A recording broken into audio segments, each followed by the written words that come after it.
This channel supports Extra Life in its efforts to raise money for the Children's Miracle Network. For more information about how to donate and join in their efforts, go to the link displayed here. Extra Life.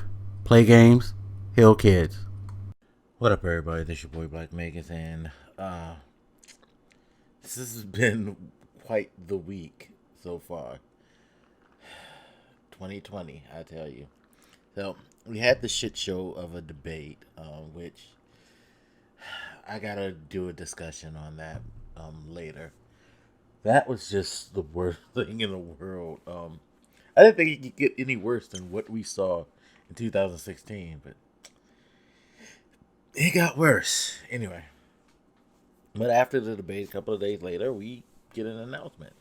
The President of the United States and his wife have COVID-19. This following the news that his top aide, Hope Hicks, had contracted the disease. I guess that whole it doesn't affect anybody narrative, and that it'll flatten out and be normal pretty soon. It'll just disappear. Guess that whole narrative now is just out the window, right? Or is it? Again, considering who has it, I'm sure that he's going to continue the narrative that there's nothing to be afraid of and that things should go back to normal.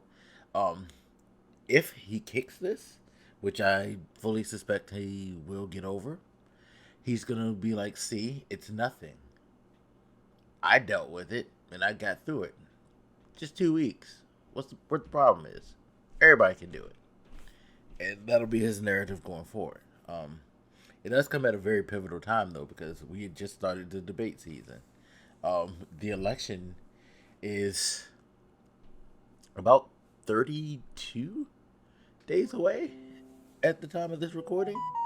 So yeah, the timing is really not good for him. He was just about to go on a huge campaign run. He just left a fundraiser the previous day, in fact, following the news of Hope Hicks getting it, and then he gets it. So yeah, it's just crazy. We're in times I don't know if this country has ever been through as far as a political situation like this. This ranks up there with a lot of huge pivotal moments in U.S. history for sure, because it's been just nothing but chaos the last 4 years, and the political landscape, as far as how it affects society, has just been so volatile.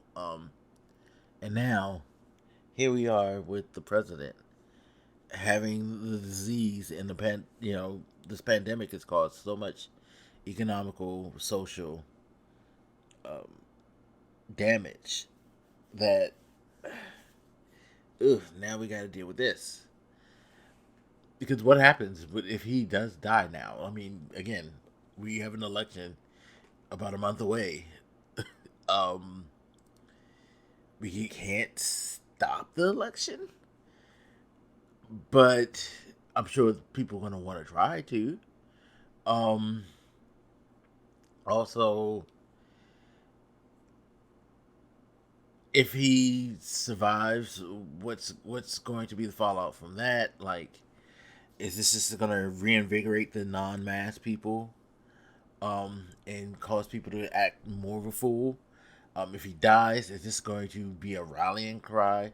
Is this what he told the Proud Boys to stand by for? Something like this? Is this a certain scenario which they can view as, hey, it's time for us to go to action? Like, this is the problem with having this guy as president. And all of us adults back in 2016 tried to warn everybody about this.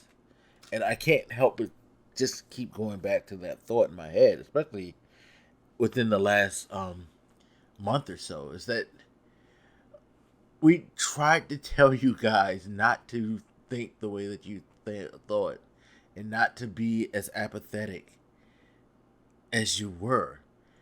There was no reason to think that this guy was similar to Hillary at all. It was just an excuse to not have to actually do something because you didn't get exactly what you wanted. And that apathy has helped lead to this disastrous, like, year. I can't stress that enough. I'm not going to go on about it, though, anymore. I just needed to get that out because it's just driving me crazy to know that things didn't have to be this way. Things could have been a lot more smoother. It wouldn't have been perfect, but it could have been a lot more smoother.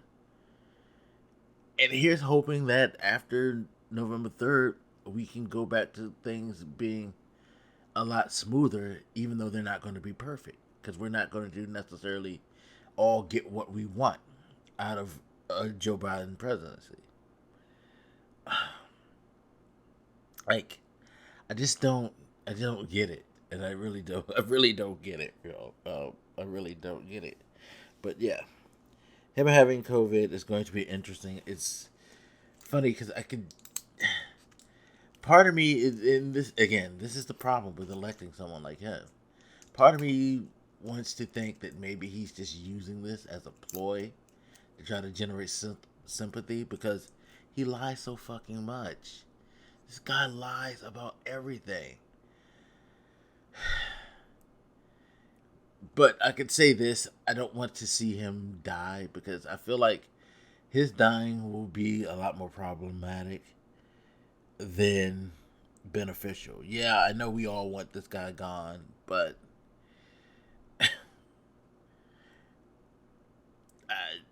not like this. Not it's just too much. It really this year, y'all. It's too much. Everything is too much. Just remember, go vote, please. For the love of God, vote. And even if you're an atheist, pray, please, because we all need something. Like anything, try anything to get this situation, like this, get things back to some semblance of normalcy. Go out your norm and try whatever you can that you think will help within reason, please, because we need something. We definitely need something. It's oof. 2020. Anyway, as always, you guys feel free to hit me up. Let me know what you think, and I'll holler at you later. This your boy Blak, making it out. Deuces.